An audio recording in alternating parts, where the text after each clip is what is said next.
Thank you for giving me the opportunity to speak on the motion of thanks to the President's address. We are all proud to be here. We are all proud to be part of our Parliament, to be representatives of our people. And in the President's speech, she says that by 2047, we have to build a nation which not only embraces its glorious past, but also encompasses every golden aspect of modernity. Sir, I'd like to bring to your notice that every country, when it talks about its past, it has different pasts, different narrations of its past. The history is very different from whose point of view we look at it. So, when we talk about a glorious past, whose past are we talking about? We talk about the greatness of this nation. We talk about the valor. We talk about the art, literature, the temples, architecture, and the philosophy. But we cannot forget the people who found no space or place in history.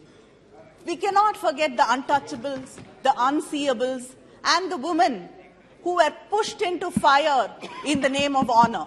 Today we celebrate that, and I stand in this floor of this house hanging my head in shame because we had to listen to something like that.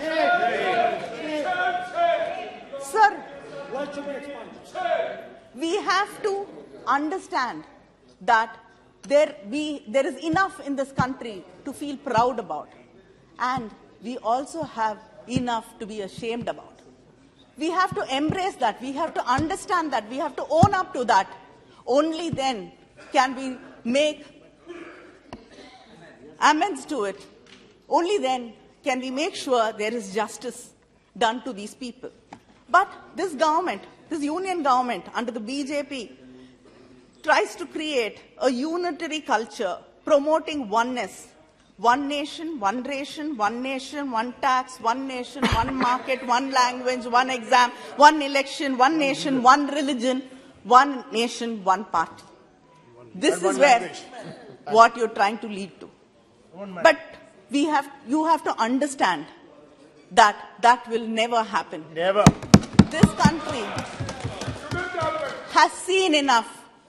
This country has withstood enough, and our people, the people of this nation, will fight. You continue to undermine the power of the states. You continue to delegitimize the work we have done. You continue to insult us. You do not understand what a welfare state is and what freebies are. You continue to call us names, but we have set examples. We have proved that we can create models of social justice.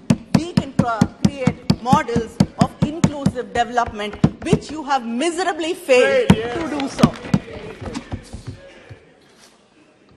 Sir, unfortunately, in 1967, when one of our leaders, Perasriyar Anbalagan, was in the Rajya Sabha, he said, in November when he spoke, he said that governors are being used as tools against states in Rajya Sabha. Perasriyar.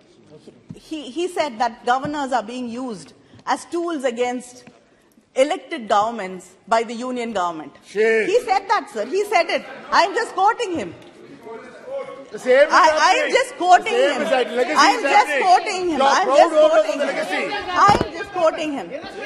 Sir, the Tamil Nadu. Speak about collegium, you cannot speak about. Sir, the Tamil Nadu governor has delayed assent to around 20 bills passed by the state legislature, including crucial bills like prohibition of online gambling and regulation of online games.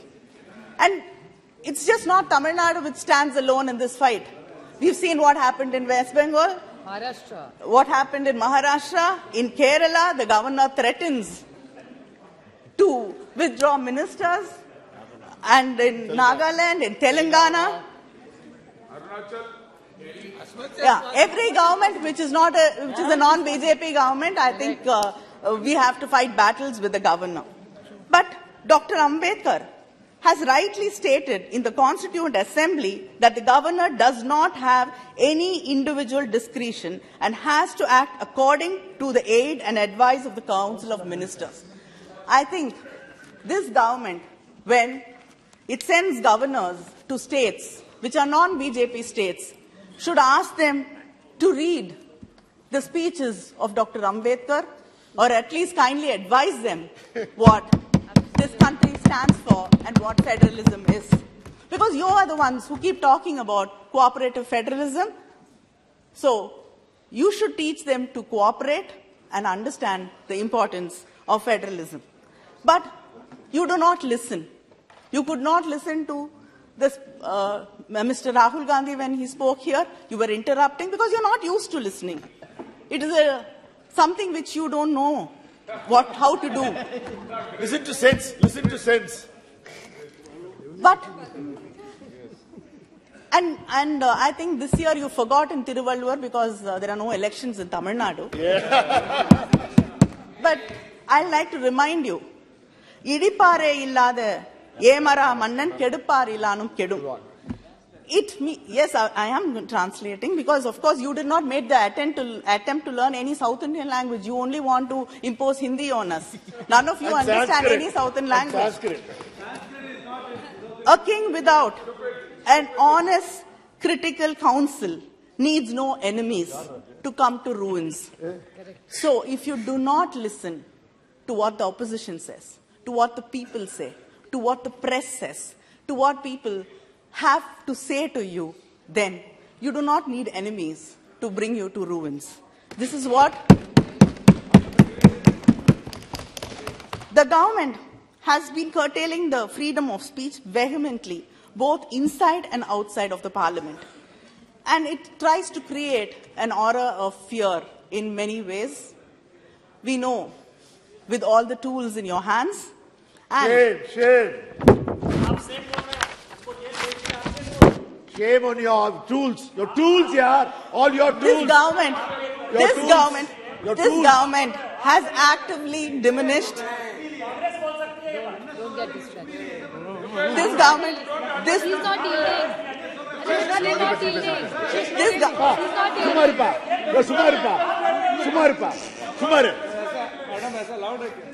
This government has actively diminished the space available for dissent, debate, and discussion. Making the people voiceless does not ensure continued power, but it will create simmering discontent and resentment. You don't know when it will become into flames. You cannot rule by fear and fear alone. The president said that in her speech said that the country no longer suffers from policy paralysis. But I think it has moved to a dictatorial policy making. Sometimes I am reminded of Alice in Wonderland. I don't know whether I'm in the parliament or in the court of the Queen of Hearts. She just needed no reason to pass a sentence. She needed no reason. She could not listen to any reason. So sometimes you feel that is where you are, in the court of the Queen of Hearts from Alice in Wonderland. Because the government does not understand that the parliament here is to legislate, but it believes in bulldozing all the businesses. There are no pre-consultation policies. Parliamentary committee recommendations are unheeded. And every time we have to repeat what we recommend, and still the government does not listen to us because they are not used to it. And most of the bills are not circulated to the members earlier, so there's no opportunity for the members to be able to research, read it, understand it, because you only believe in bulldozing the bills. And the number of days the parliament functions. It's shrinking and shrinking and shrinking, and I don't know. We might just have symbolic days when the parliament will function, and then we'll all be sent home. The Prime Minister doesn't even come to the parliament. Yes. All it would try 3 times a year. The Honorable President also said that the World Bank report acknowledged that India was able to prevent crores of people from falling below poverty line during the COVID pandemic. But the same World Bank report also mentions that it was the Mahatma Gandhi National Rural Employment Guarantee Act which played a role in mitigating the impact of poverty. It is a clear indication of the success of the scheme brought by the UPA government. But during this year's budget, the allocation to Manrega scheme is lowest in the last 4 years. The previous year, it was 73,000 crores. This year, it is 60,000 crores. But you are very proud of, poverty alleviation. And this is one of the most important schemes. And you've reduced 13,000 crores from it. 89. They have raised it to 89. There is demand. There is still demand. There is still demand. If you please can come and see. Then Don't answer it. Don't answer it. Don't answer it. Don't answer it. From being 63rd position in global hunger index, our country has slipped to the 107th rank. Shame. And nearly 4 crore Indians, youth, are looking for jobs. Shame. They're unemployed. Is this the growth you're talking about? And in the midst of all this, I don't think I have to go into detail because it was spoken. But in the midst of all this, the government is turning a blind eye, and we saw the virulent, strong support which the Treasury benches had when issues like corporate misgovernance and Adani was brought up here. How strongly you responded to it, reacted to it, and supported it, and you were shielding it. Shielding it. Shame. Shame. So, the sad thing is, there is a misgovernance and there's a manipulation of valuation. But your reply is only one, which says that it is against the nation. It's unpatriotic. It is against India. The same Hindenburg report, the same Hindenburg has given reports about 15 institutions, some in the US, some in China. None of these countries said it is against the country. It was against the institution. But when we are talking about Adani, it becomes against the country. Anti-Indian. So I'm really confused. I really want, you started calling India Bharat. Now I want to know what is the next progress. What is India? What is Adani? If talking against Adani is talking against India, I really want a clarification. You become anti-Indian. And what happens to the common people who believe in hard work, who think that they can save their money because it is a government bank and they will trust LIC? What happens to their future? They trust LIC because they think their children's futures are protected. What is the answers you have for them? Is this the way you respond to these hard-working common people of this country? And this government is very happy to close down every public sector undertaking. if it is profit making, sell it to Tatas. if it is or not, they do not come forward to help them, support them, and make sure that they run. They want to close it, they want to sell it off. But then when it comes to a private corporate, why is the government going out of its way to support it, to help? And why are you protecting it? We want to understand what is the proximity. Without these answers, people are going to continue asking these questions. And people are going to be anguished about the future of their children. So, Madam, you talk about women's empowerment. I'm sure we all here as women have this question to ask. What happened to the women's reservation bill? Yes.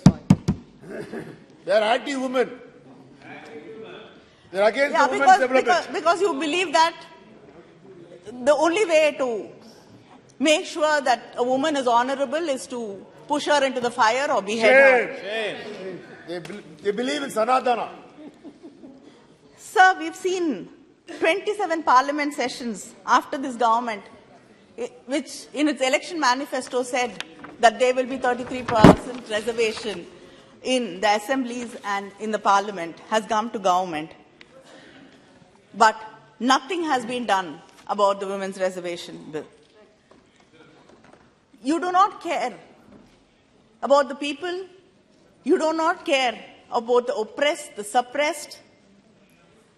Our Chief Minister of Tamil Nadu, M.K. Stalin, in many occasions has written and demanded for conducting socio-economic caste census at a national level to find out about the true demography of the country, which will truly help the people. She's the only speaker. But I don't understand what is stopping you from doing that. So you talk about tribal welfare. What is happening in Greater Nicobar Island? You're displacing the indigenous tribes over there for infrastructure projects. And I don't know who it goes. Definitely Adani. And the governor over there is trying to change their lifestyle, denying them their right to eat what they want to choose to eat, to live, and to sell what they want to, and to trade what they want to. So is this the tribal rights? Is this the tribal welfare you are talking about? Sir, the Prime Minister keeps talking about the greatness of Tamil language. But when the fund allocation comes, the Central Sanskrit University gets 198.83 crores, whereas the Central Institute of Tamil Classical Studies got only 11.86 crores. Shame. This 11.86 crores does not even cover the administrative costs. Shame. How can research, how can symposiums be conducted? So last, only speaker, ma'am. Just Only give me speaker. a few minutes more. Magalir. And women have been insulted a lot in this house today, so I think we deserve some more time. Respect women. Sanskrit has been mandated.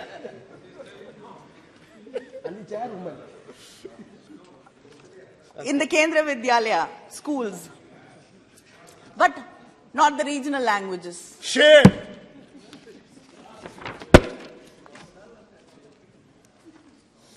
So you talk about the Indian culture seeing a renaissance in your government. Which Indian culture? Why are you again leaving us out? We know how the Kiradi report, which says that the Sangam era dates back to the 6th century BCE, has not even been published 2 minutes. by this government. She's concluding. And the finance minister time promised us Concluding, ma'am. an on-site museum Concluding. in Adichanallur. Concluding. It's 3 years and we have not got it. You talk about medical colleges, 260 medical colleges. But the Madurai aims, which was, the foundation stone was laid by the Prime Minister 4 years ago. Nothing, no work has happened. Shame. Naipa, we are waiting for 13 years after giving 116 acres of land free of cost Shame. to the union government, and we are still waiting. Work has not started, money has not been allocated. Same story when it comes to the CPET. Sri Kalyan Banerjee. This is just winding up. I'm just finishing. Winding up. I'm Please just cut, finishing. please. Last 30 seconds. The NEET. 30 seconds. The NEET. The NEET today. It is not. It's become a national elimination and eradication test. You want to leave us out. You want to leave people, children who deserve to go to medical colleges. You want to cut them out. You told you're bringing NEET to regulate the fees. But today, the colleges are giving seats to only children who can afford the exorbitant fees in these colleges. So where is the justice and fairness to students who come from poor families but yet have the aptitude and the talent to become doctors? The scholarships were scrapped. The minority scholarship was scrapped. What para? Last para. Last para. Railway projects. Last. Railway projects. Southern Railways again. We are getting not even 1/10 of what the Northern Railways get. Our fishermen issues in Tamil Nadu are unresolved. You have to use diplomatic channels to resolve it, which unfortunately you are not doing. Sir. Madam. Last point. You say that we can walk together. How can we walk together if you don't recognize us, if you insult us? Shame. We do not accept us. We cannot walk together, and this nation will not walk with you. Thank you.